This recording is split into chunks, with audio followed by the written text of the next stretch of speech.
Hello Internet, so nice to see you! Today we talk about how to make music with the harmonic minor scale. The harmonic minor is like a natural minor scale A, B, C, D, E, F, G with a raised 7th note, so a G sharp rather than the G. Before we go more in depth into it, we need to clear the air from a misconception. Some music theory books tell you that you cannot use the harmonic minor scale melodically, meaning to play a melody or a melodic line, because of the big gap between the F and the G sharp notes. Those two notes are 3 half steps apart, which is more than what happens in the natural minor or the major scale. Well, this of course is an absurd prohibition, because the harmonic minor can be used and has been used to play melodies and solos from the very beginning. This prohibition did not stop either Johann Sebastian Bach or Antonio Vivaldi to create great melodies using the harmonic minor, and if you want a more modern example, just listen to the violin and celesta part in this excerpt from the Harry Potter soundtrack by John Williams.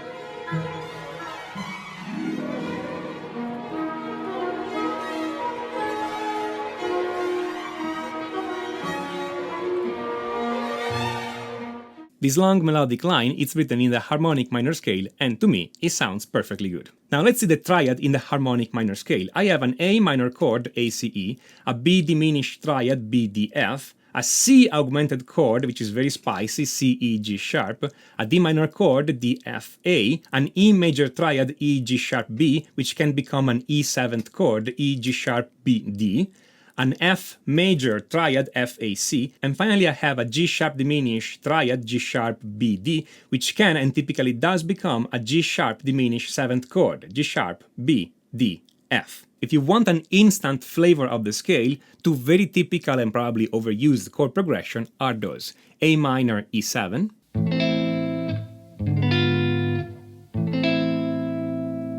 and A minor, G sharp diminished 7th.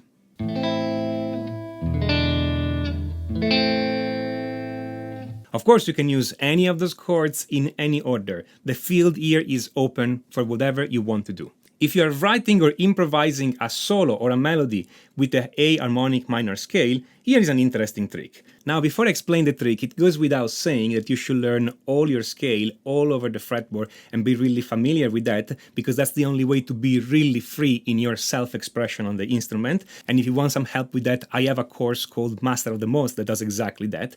But hey, this trick is interesting, so let's see it, as long as you don't take this as the only thing you need to know about the harmonic minor scale. It's an interesting trick, but it's not the whole story. Here's the trick. The harmonic minor scale splits really nicely into 2 arpeggios. So I can think of it as the A minor arpeggio, ACE, together with the G sharp diminished 7th arpeggio, B, D, F, G sharp.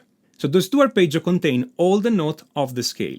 If you play your solo thinking of this not as a scale but as 2 arpeggios, your solo come out differently and more melodically for 2 reasons. One, because you are not moving along the scale, you're typically moving along one of those arpeggios. And 2, because those arpeggios are exactly the rest note, the A minor arpeggio, and the tension note, the G sharp diminished 7th arpeggio.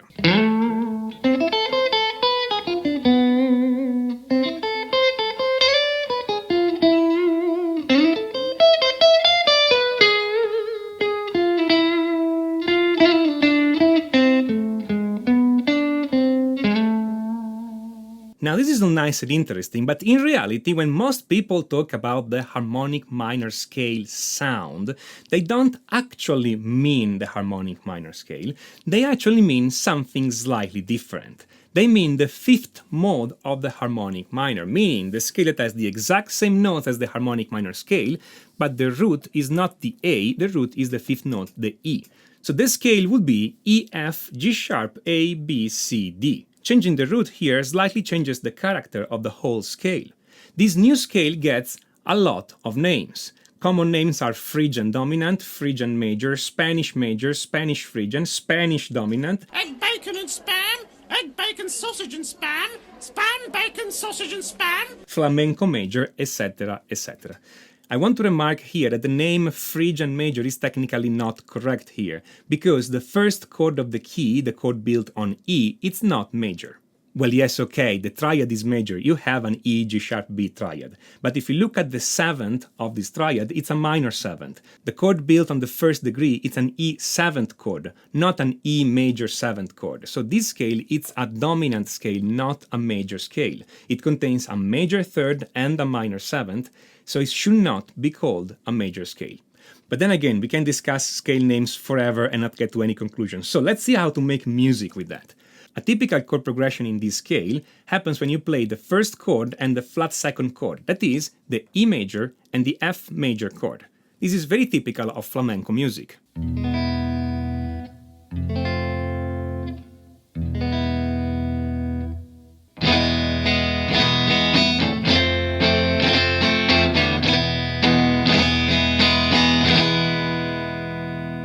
But more exotic progressions are definitely possible.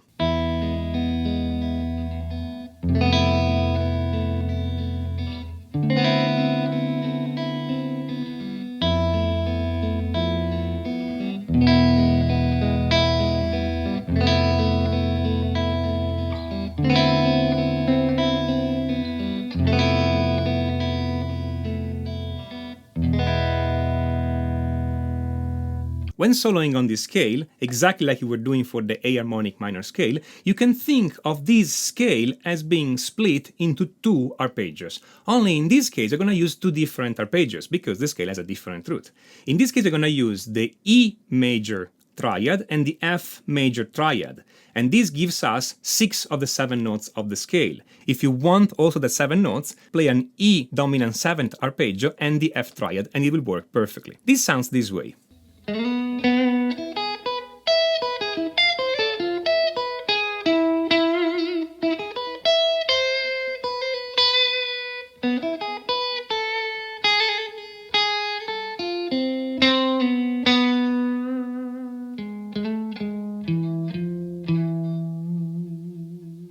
Now if you look at the E triad arpeggio and the F triad arpeggio on your fretboard or even on a keyboard, you're going to notice that every note of the F triad is a half step above every note of the E triad. This creates an interesting possibility since the notes in the E triad are all the rest note of the scale, the note on the F triad are the tension notes of the scale, so we can play the E triad and embellish every single note using a note of the F triad, this way.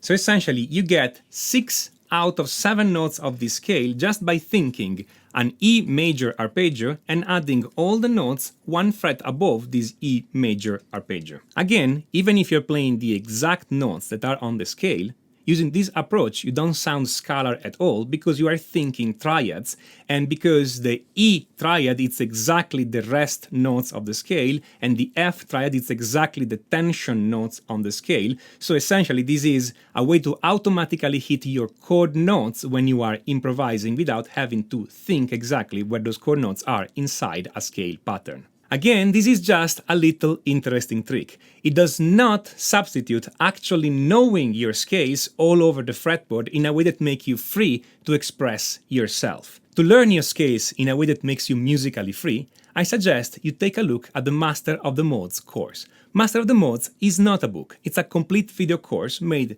by guitar players for guitar players about scales and modes and how to learn them on the fretboard, how to see them on your guitar, how to play them, how to make music with them, and ultimately on how to be able to write or improvise a solo over any kind of chord progression using all the possible options that music offers you.